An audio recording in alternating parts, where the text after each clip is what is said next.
Tsy misy ny délestage eto Antananarivo raha nambarany avy eo anivon'ny Jirama ary efa nivany olana izay natapaka ny jiro omaly. Ivany olana eo amin'ny vakasion mpampianatra mpitsara ny fanadinana CEPE. Tsy diso anjara amin'ny fankalazana ny andro iraisam-pirenena ho an'i Nelson Mandela i Madagasikara androany. Ary farany, hidina an-dalambe ny hafitra ho an'ny firenena.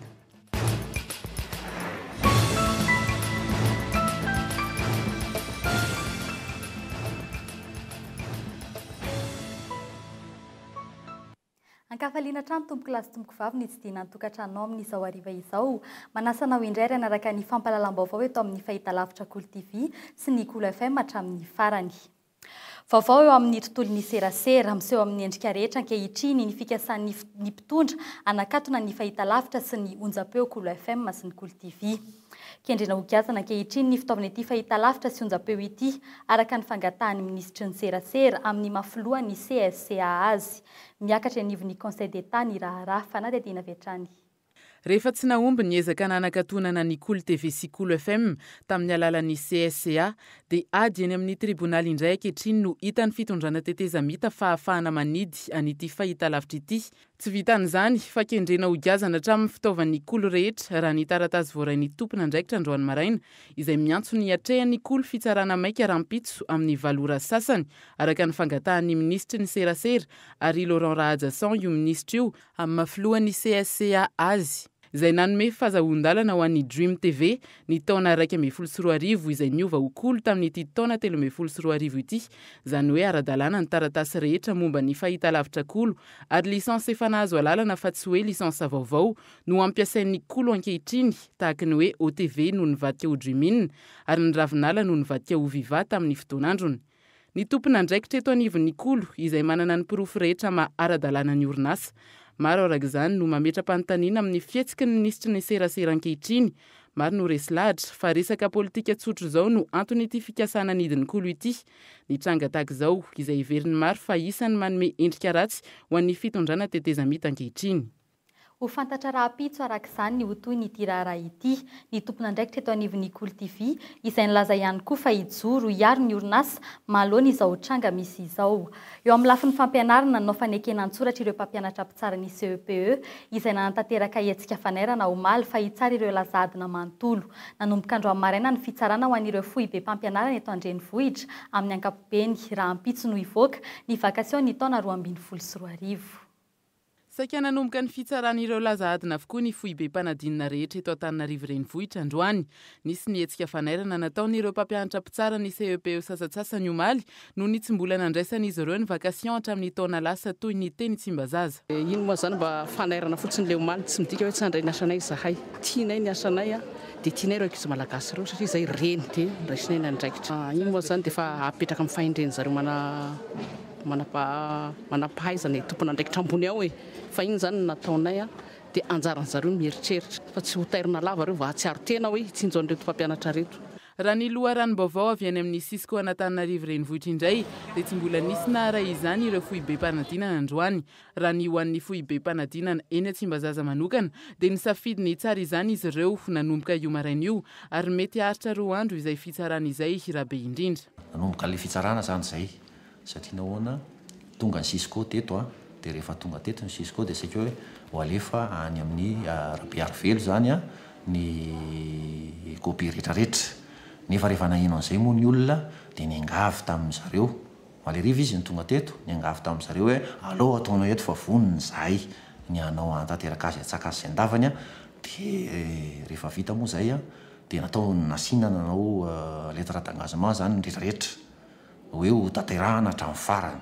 Efa nandeha ny dingana rehetra amin'ny famoahana ny vakasion an'ireo mpampianatra mpitsara ireo ary kasaina ho zaraina rahampitso Zoma izany. Ny vakasion izy araka ny tenin'ny ministre igny amin'ny Zoma zany izy. Raha eo amin'ny lafiny teknika amin'ny pitsopitsony dia amin'izao tsika miresaka zao zany mandeha le déblocage, mandeha le virement zany, le vola avy amin'ny trésor makany amin'ny draine raha ny eto Andramanga manokana no resahana. Ny OPE amin'ity zany ny sura fa OPE manontolo ny taona 2024. Araka ny loharanom-baovao hatrany dia mety ho zaraina amin'ity taona ity ihany koa ny vakasion ho an'ny taona 2024 tsy mbola fantatra nefa ireo faritra azo izany manontolo sy amin'ny ampahany araka ny isan'ireo mpampianatra mpitsara. Manodidina ny R2,000 izany vakasion izany raha ho an'ireo mpiambina ny fanadinana ary 5,000 sy R2,000 ny ho an'ireo mpampianatra mpitsara. Mbola nisy hatrany anefa ny tsy nanaiky ny tsara hatramin'ny androany toy ny tao amin'ny CEG ampefilo ka nafindra teny amin'ny EPP Analakely ny fohy be mpanadinana 700 no mpitsara tsy tonga tamin'izany. Na dia teo azy izay olana eo amin'ny lafiny fitsarana ny lazadin'izay tamin'ny fohy be mpanadinana sasantsasany dia efa mandeha ankehitriny ny famondrana ny noty eny amin'ny INFP Mahamasina eny. Mpampianatra manodidina ny 100 eo no manatotosa ny famondrana sy ny fikirakirana ny notin'ny fanadinana CEPE manomboka io maraina io. Efa tonga teny antoerana avokoa ny ankamaroan'ireo taratasin'ny noty sy ny mpanala fanadinana. Ny mpampianarana-Antananarivo renivohitra dia informatiser le izy, izany hoe sady centraliser le transcription des notes, izany hoe toerana ray ihany nanaovana le transcription dia toerana ray ihany namoahana anazy fa tsotra ny taloha le hoe mizarazara hoe any amin'ny centre 67 centre Analakely. Andrasana ao amin'ny faran'ity herinandro ity araka izany ny valin'ny fanadinana eto Antananarivo raha toa ka efa nisy nivoaka ny any amin'ny faritra sasany toy ny any Ikalamavony izay efa nivoaka io maraina io ary nahazoana taha manodidina ny 2,50 isan-jato araka ny fanazavan'ny tale jeneraly ministera amin'ny fanabeazam-pirenena. Lafim-baovao hafa kosa indray misy ireo fahatapahana ny famatsiana jiro matetika izay manakorotana ny fiainan'ny mponina eto an-drenivohitra ankehitriny. Mitondra fanazavana mahakasika izany ny avy eo anivon'ny Jirama izay manisy tsindrim-peo manokana mikasika ilay fahatapahana ao Malariva izay nahakasika tanàna maro teto an-drenivohitra. Inao hoe misy ve ny délestage? Ny délestage zany dia ambara-paibomaso fa eto amin'ny faritra Antananarivo, izany hoe ny réseau interconnecté an'Antananarivo dia tsy misy ny délestage. Omaly zany, omaly Alarobia tokony tamin'ny enora sasany teo dia nisy fahatapahana ny famatsiana herinaratra amin'ny faritra lehibe teto Antananarivo, izany hoe amin'ny faritra Mahamasina, Faravohitra, Mandroseza hatrany amin'ny faritra Ambotsoa, mipaika hatrany amin'ny tonga tany amin'ny faritra misy ny Avarato iny le izy. Dia ny faritra ambony koa, faritra ambony ny Haute-Ville izay misy ny émetteur rehetra ny hainao manjery. Ny anton'izay fahatapahana izay dia vokatry ny fahavoazana ara-teknika na transfo lehibe iray ao amin'ny tranonjiro ery Ambojatovo. Amin'izao fotoana izao zany efa miverina amin'ny laoniny ny famatsiana herinaratra amin'ireo faritra ireo. Na dia eo aza arak'izany ny feo mandeha milaza fa misy ny délestage programmé eto Antananarivo dia manome tokony ny Jirama fa tsy misy olana ny famatsiana eto an-drenivohitra ary mbola tsy ahina ihany koa ny momba ny ahavon'ny rano mampiodina ny jiro eto amintsika. Fa lafim-baovao ara-politika kosa indray mikazo tanteraka ny raharaham-pirenena ary efa betsaka izay vahaolana natolotry ny avotra ho an'ny firenena izay kanefa tsy nisy vokany. Ampy izay ka dia anatanteraka fidinana an-dalambe izy ireo. Mitatotra ny mahakasika izay ny namana Maritsony.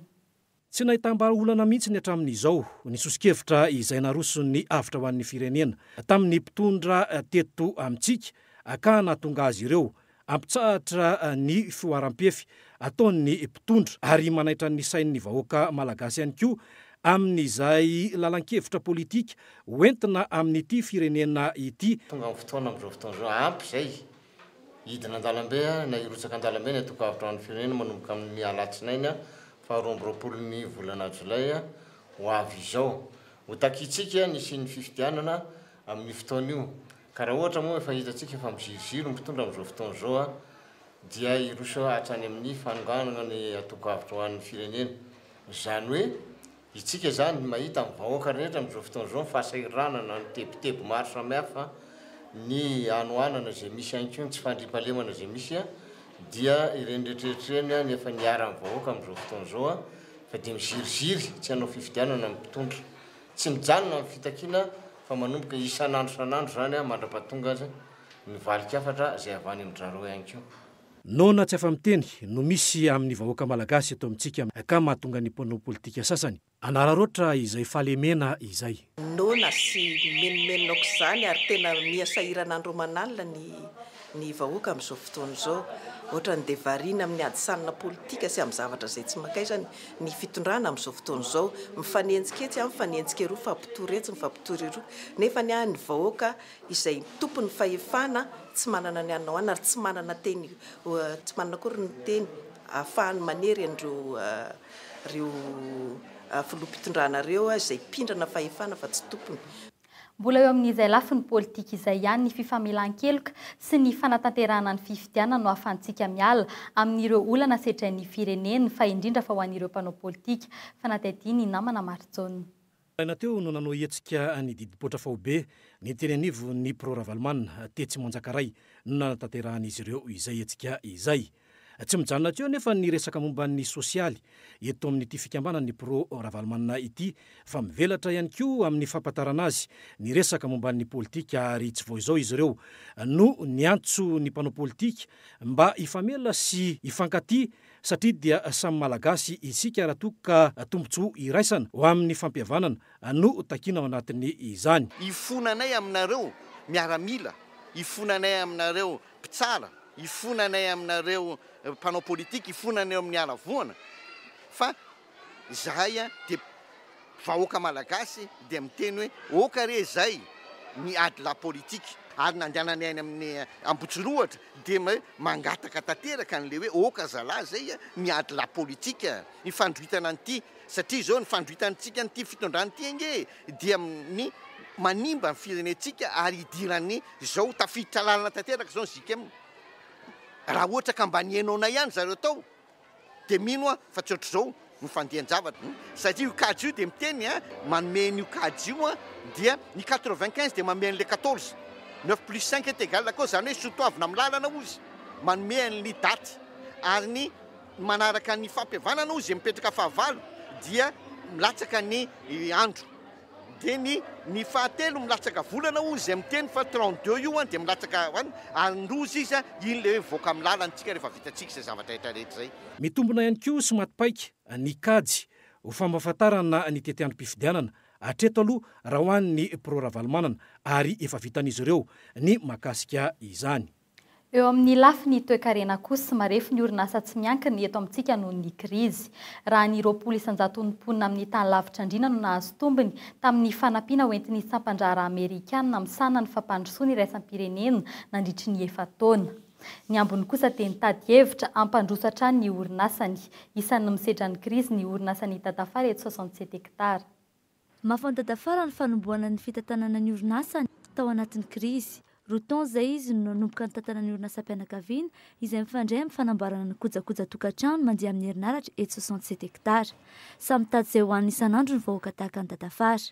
Zavatra tena mafy mihitsy amin'ny andavanandro indrindra raha amin'ny ara-tsakafo satria izy ity izay menakavy manao miasa ato zany tsisy olona vahiny zay izay menakavy dia maromaro ihany zany no velomin'le asa nefa dia tsisy asa indray nefa dia herinandro tsy mahita asa dia mandeha fotsiny dia mandeha isan-kerinandro miasa mahita asa satria le olona koa tsy manam-bola dia izay sitrak'le olona no hitondrany zavatra eto arakarak'izay hoe fahafahamividy any ampelatana.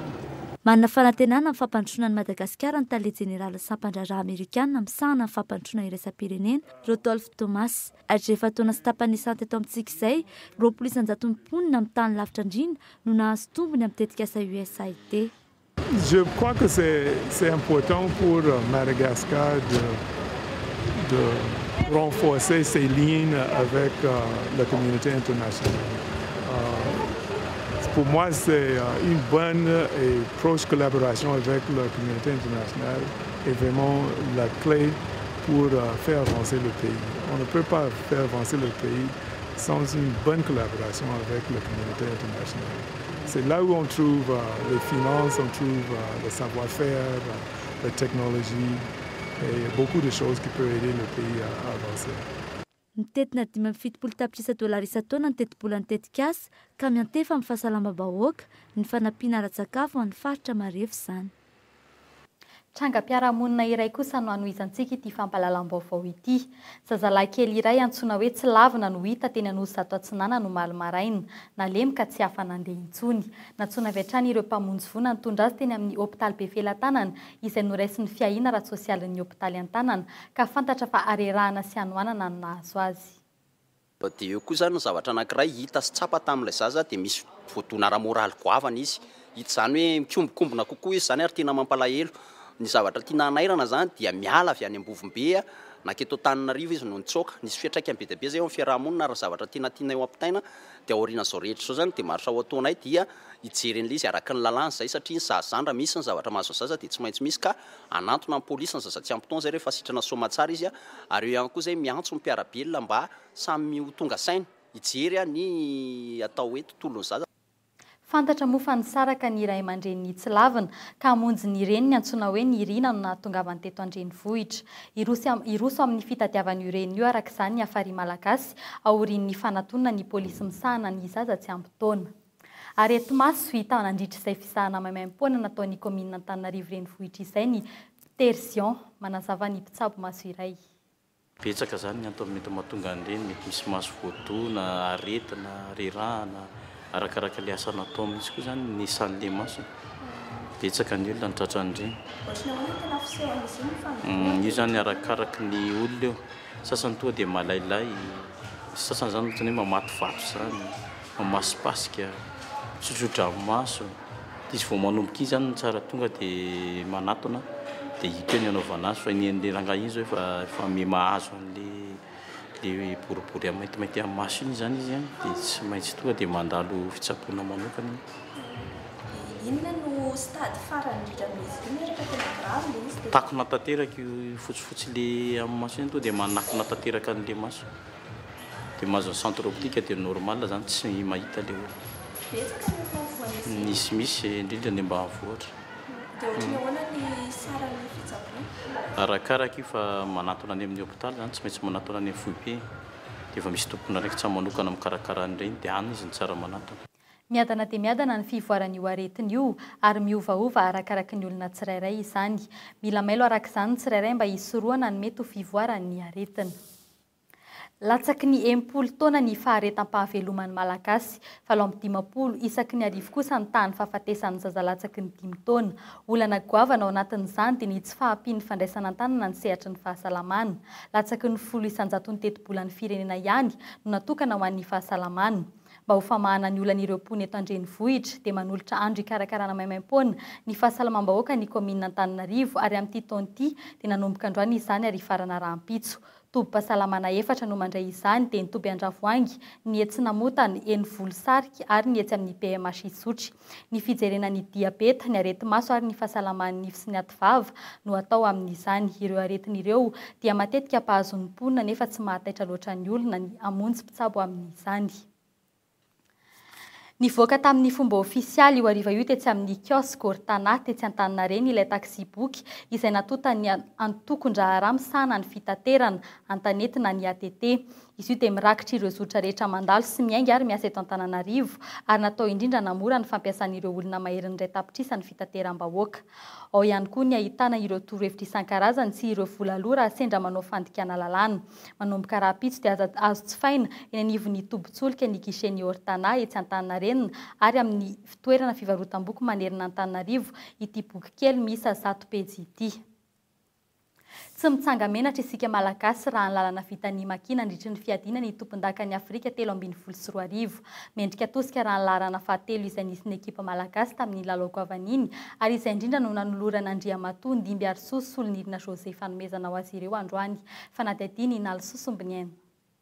Vitsy izay ny fiadinan'ny tompon-dakan'ny Afrika ho an'ireo ekipa zokiny eo amin'ny Skazia ary mbola hiatrika ny tompon-dakan'ny Afrika ho an'ny ekipa zandriny eo amin'ny Skazia hatrany isika izay ho tanterahany any Afrika Atsimo ny volana Aogositra izao. Zava-dehibe ho an'ny ekipa malagasy ny fandraisana anjara amin'izany ka mety hitarika antsika hatrany amin'ny fiadinan'ny amboara eran-tany amin'ny baolina lavalava ho an'ny ekipa zandriny amin'ny taona 2024 raha toka mivoaka ho mpandresy ny ekipa malagasy mandritra io lalao any Afrika Atsimo io.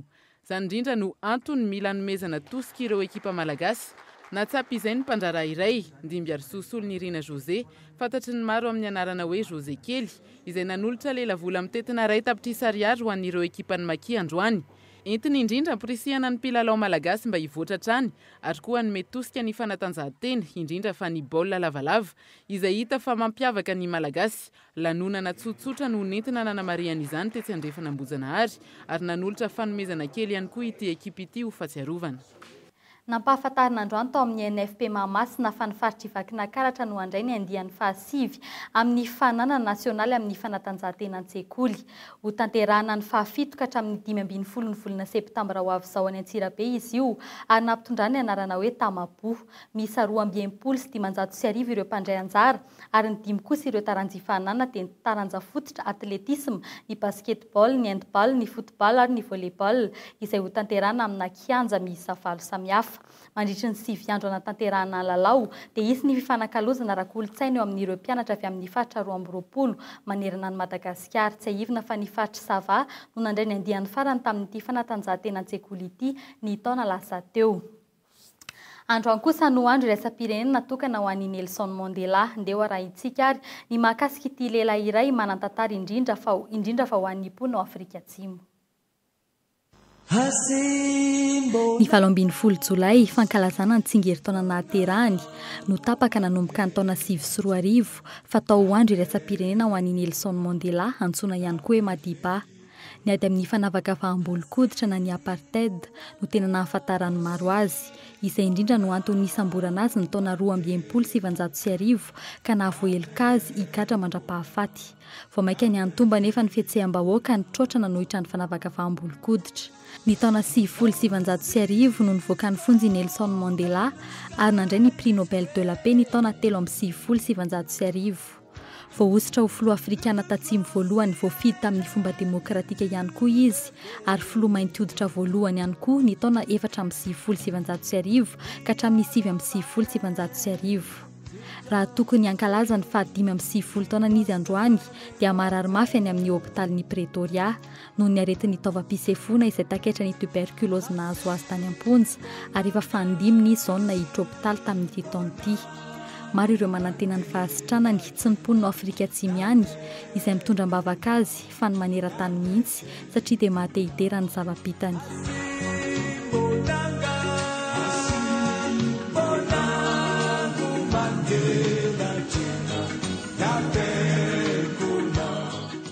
Raha nambaran'ny sanany vavy Zinzi Mandela moa dia efa mihatsara ihany ny fahasalamany ary mety hivoaka ny hôpitaly ihany koa izy atoato.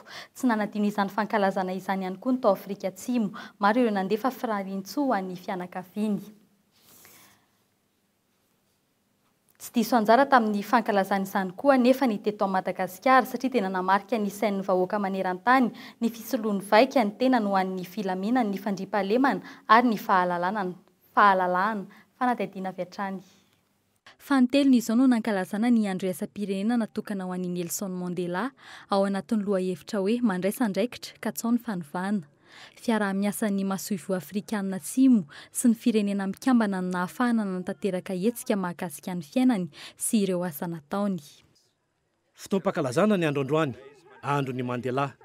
Miavaka tokoa izany, tsy noho ny nazahoany ny 15 taona ihany fa noho ny maany amin'ny hôpitaly azy ihany koa. Tsy salama izy ka dia mahatsiaro azy isika rehetra amin'izao fotoana izao. Efa nandritra ny taona maro Nelson Mandela no niady tamin'ny fahafahana sy ny fanavakavahambolon-koditra. Tokony hamela ny fahavalontsika isika ka hibanjina ny fihavanana sy ny firaisan-kina amin'izay. Tao anatin'ny fankalazana ny 17 minitra nanaovana asa soa ka nizarana fanomezana ho an'ireo mpianatra ao anatin'ny fahasahiranana ao amin'ny EPP Akorondrano sy ireo zokiolona ao amin'ny masoandro mody teny amin'ny masoivo Afrika Atsimo teny Akorondrano. Ny fankalazana ofisialy kosa dia teny amin'ny lycée teknika Larobiny ariva teo. Nisy ihany koa ny fampiratiana mahakasika ny Mandela teny amin'ny Eden Gallery nanomboka ny 19 Jolay lasa teo ka tsy hifarina raha tsy amin'ny 1 Jolay ho avy izao. Tiany fantatra zany mihoatra les films sy ny radio sy ny hira surtout le hoe asimbonangandro ny collègue hoe inona ny tena ady ny Nelson Mandela dia za zao tsy nahafantatra exactement hoe firy taona izy nijanona tany amin'ny prison dia gadra 13 taona ka izy io dia nanoratra boky be dia be ka le boky zao eto daholo dia afaka vakiana. Ivadika pejy vaovao kosa indray isika ny fitiavan'ny mozika malagasy no nampiray any Christophe Roller sy ireo artista malagasy izay anolotra seho etsy amin'ny CGM Analakely raha ampitso ariva. Izarak'olotsaina maro amin'ny mpijery izy ireo mandritry ny fampisehoana. Ny valia dia afaka iangalina ny jazz, ny kolotsaina vahiny sy ny malagasy dia azo entina amin'ny sehatra iray. Anaporofo izany ireo artista izay hitondra ny hetsika Christophe Economie etsy amin'ny CGM Analakely. Samy manana ny zava-maneno mahazatra azy ny mpikambana tsirairay amin'ity tarika ity. Mivondrona ao avokoa ny valia, ny gitara, ny piano, ny saxophone sy ny aponga. Hira amin'ny fiteny fito, ny fiangaliana ny jazz sy ny mozika nentim-paharazana, ireo no ampiavaka ny fampisehoana. Je connais, c'est aussi un peu compliqué parce que le traditionnaliste avec le musicien de jazz ne marchent pas trop souvent ensemble. Faire un mixage, un peu de jazz, aussi de jazz en improvisation, spécialement avec Goumi, un peu de chansons de malgache à la campagne avec les traditionnalistes, un peu aussi de fusion avec la musique allemande, peut-être un petit morceau de Johann Sebastian Bach, peut-être de chansons folkloristiques en Allemagne, et aussi quelques chansons dans tout le monde, parce que nous voulons chanter avec peut-être 6-7 langues le soir, aussi avec le public, si possible. Mandritra ny famerenana dia mitarika izany Christophe Roller dia manaraka azy kosa ireo mpitendry sy mpihira. Ny fitiavana ny mozika no mampifandray azy ireo ka anakarena kolotsaina mifangaro ny fampisehoana. Mbatray foana zany satria izy nianatra valia dia voatery izahay zany miara-milalao amina zava-maneno maro na ohatra ny sax na piano na percussion dia izay zany anatambaranay azy sady afaka milalao jazz, milalao traditionnel zany musique traditionnelle. Mifandray tsara ny tandokanga ho an'ny Christophe sy ny namany ka miandry ny fandraisan'ny mpijery ny fampisehoana rapitso izy ireo. Tonga eto an-toerana mampiranto ny hosodoko ny etsy amin'ny Isar Galerie. Ireo mpanao sary hosodoko avy any amin'ny Nosy la Réunion manomboka rahampitso ka hatramin'ny fafito ny volana Aogositra. Telo lahy izy ireo no manantanteraka ny fampiratiana ary samy mpikambana ao amin'ny Aleas any la Réunion avokoa. Fanadihadiana Inalso Sombiniana. Loko akrilika sary hosodoko misy 20 na 20 eo izay samy miendrika efajoro asa vao niforonana nandritra ny 2 herinandro tamin'ny tetika asa-pamoronana na résidence en création izay nitanterahan'ireto teratany vahiny telo ireto tany Ambomangakely niaraka tamin'ny Tahina Rakotoarvony izay tompony Isar Galerie no rantiana mandritra ny 2 herinandro. L'idée c'était ça, on savait juste qu'on voulait faire sur des formats carrés pour qu'il y ait un côté homogène et que chacun garde sa pratique et sa sensibilité. C'est pour ça qu'il y a trois propositions assez différentes. Et on s'est inspiré, on s'est inspiré du lieu, on connaissait pas le lieu donc c'était difficile de prévoir quelque chose avant, de se dire on va partir sur telle thématique et tout. On avait des idées un peu préconçues comme tout le monde, voilà, sans avoir vécu à Mada. Teo mpikarakarana ny fampiratiana mihitsy ireto mpanakanto ireto no nandalovana teny an-toerana tonga nitondra ny fomba fijeriny avy tamin'ny alalan'ny tontolo iainana tany ambanivohitra Ambomangakely izy ireo ary nizary izany tanatin'ny sary hosodoko samihafa isan'ny loko fampiasany ny mavokely ary nanaitra azy koa ny fiantsona izany aty Madagasikara samy havanana amin'ny kanto sy efa nandalina ny momba izany tany amin'ny Beaux-Arts any Marseille avokoa izy ireo. Tontolo hafa indray ho izy ireo no andramany amin'izao fatongavany eto Madagasikara izao. Amin'ny 7 Aogositra ho avy izao moa no hifarany ity fampiratiana ity. Dia iny ihany koa no entina mamarana iny fampahalalam-baovao iny. Isaorana ianao naraka izany hatramin'ny farany. Isaorana ihany koa ny quadre neuf ampefolona ampiakanjon'ny tenanay. Ho fanatsarana ny fifandraisantsika raha misy vaovao na trangam-piarahamonina tiantsika ho zaraina na anaovana fanadihadiana eto amin'ny fampahalalam-baovao ny KOLO TV sy ny KOLO FM dia misy ny numéro ahafahantsika mifandray 034 07 888 02. Veloma tompoko.